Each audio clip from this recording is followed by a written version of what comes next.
The city of David, which has been a remarkable archaeological find. This is really where Jerusalem began. And our friend Zeev Orenstein is going to kind of walk us through what has happened over the last few years since we were last here in the fall of 2019.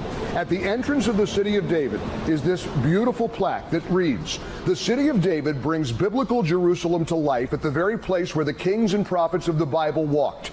It is the site where internationally acclaimed archaeological discoveries have been unearthed, including the Pool of Siloam, the Pilgrimage Road, the Gihon Spring, and Ezekiel's Tunnel. As the prophet Isaiah said, out of Zion shall go forth the law and the word of the Lord from Jerusalem. The spiritual bedrock of our values as a nation comes from Jerusalem. It is upon these ideals that the American Republic was founded, and the unbreakable bond between the United States and Israel was formed. The city of David serves as a proud reminder of the glorious heritage of the United States of America." And of course, at the bottom of this plaque is David Friedman, U.S. Ambassador to Israel. You may recall that we were invited to go to the brand new embassy after President Trump moved the embassy from Tel Aviv to Jerusalem. And we were so honored. We were there even before David Friedman arrived. We were the first contingent to get to see the brand new embassy in Jerusalem, not Tel Aviv. A very significant journey. I'm glad you're with us. We're about to enter the city of David and chat with Zeev Orenstein from the City of David Foundation. We're now along Pilgrimage Road in the city of David, and joining us is a good friend of the Mike Gallagher Show, Zeev Orenstein, who's Director of International Affairs at the City of David Foundation. Zeev, it's great to see you again after, what, 4 years? That's right. Here we are again at the City of David, which I claim is one of the best kept secrets in Israel. Is that a fair description? Well, we're working on changing that. We don't want it to be a secret.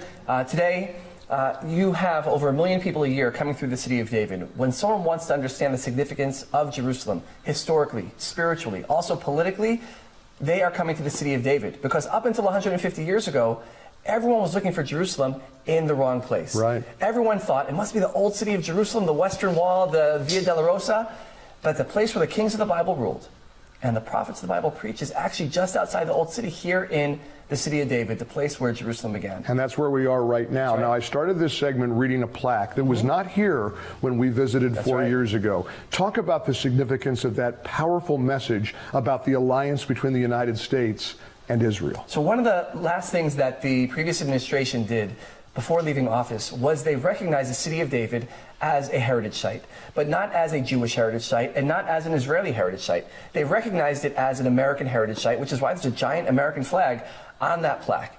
And the question is, why would the United States of America recognize a site some 6,000 miles outside the United States as an American heritage site?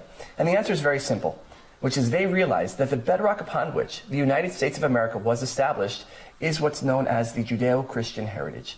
And that heritage has its roots in Jerusalem, which is the city of David.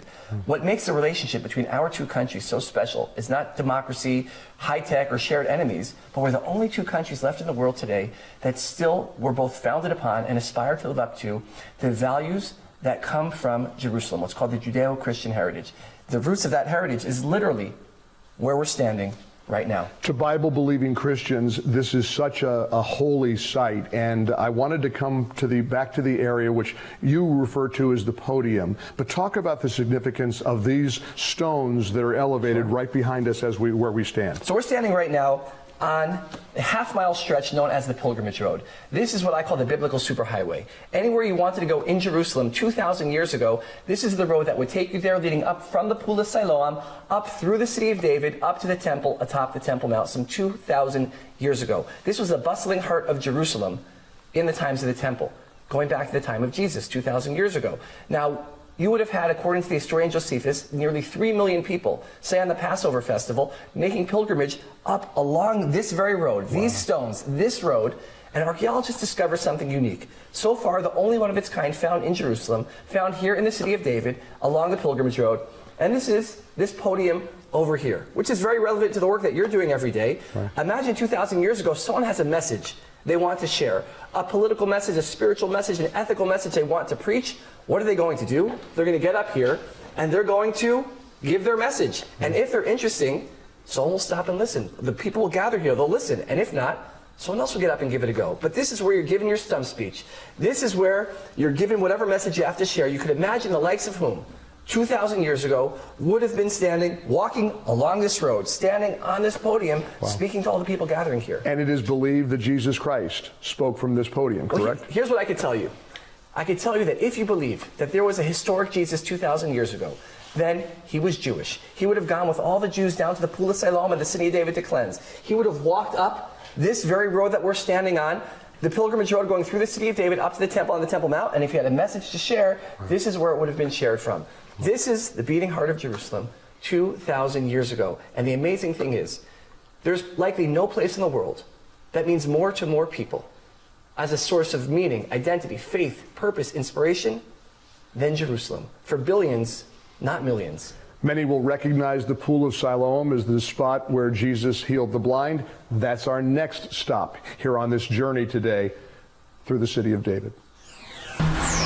Continuing our tour of the city of David, and this is a very significant stop on our visit, the Pool of Siloam. Let's talk a little bit about the significance, the biblical, historic significance of this place instead. So we have a teaching in our faith that God has many messengers. And in this case, going back to 2004, that messenger was a busted sewage pipe. And where we're standing here was underground. You had a road above our heads, and in 2004, a sewage pipe bursts. The municipality of Jerusalem has to send in construction crews to repair the sewage pipe, bulldozers and dump trucks doing their work, archaeologists are supervising. And what happens? They begin to hear scraping and scratching. It doesn't sound right. They clear everyone out, and they unearth a series of steps going back 2,000 years to the time of Jesus. And they said there's only one other set of steps in all of Jerusalem that look just like these, the southern steps ascending to the temple atop the Temple Mount. So they say, well, what are these steps over here? And they realized they found the steps leading down to the ancient Pool of Siloam. Now, what is the Pool of Siloam? First, for Christians, as you mentioned, it is a site of deep significance of the story of the healing of the blind man. Now, for Jews, in the Bible, there are 3 times during the year: Passover, Pentecost, Tabernacles, when all of Israel would have to go on pilgrimage up to the temple atop the Temple Mount. Now, before you can go up to the temple, what do you have to do? You have to wash, cleanse, bathe, go into a ritual bath. The Pool of Siloam, archaeologists believe, was the size of 2 Olympic-sized swimming pools. Why so big? To accommodate, according to the historian Josephus, the nearly 3 million people who would cleanse themselves on those pilgrimage festivals before going up to the temple.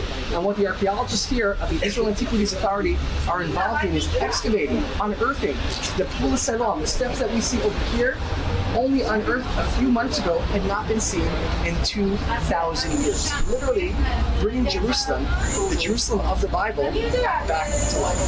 Zeev Orenstein from the City of David Foundation, thank you for the tour. When you come to Israel, be sure you visit the City of David. You will emerge absolutely changed forever. More of the Mike Gallagher Show from Israel as we continue this special broadcast, sponsored by the International Fellowship of Christians and Jews.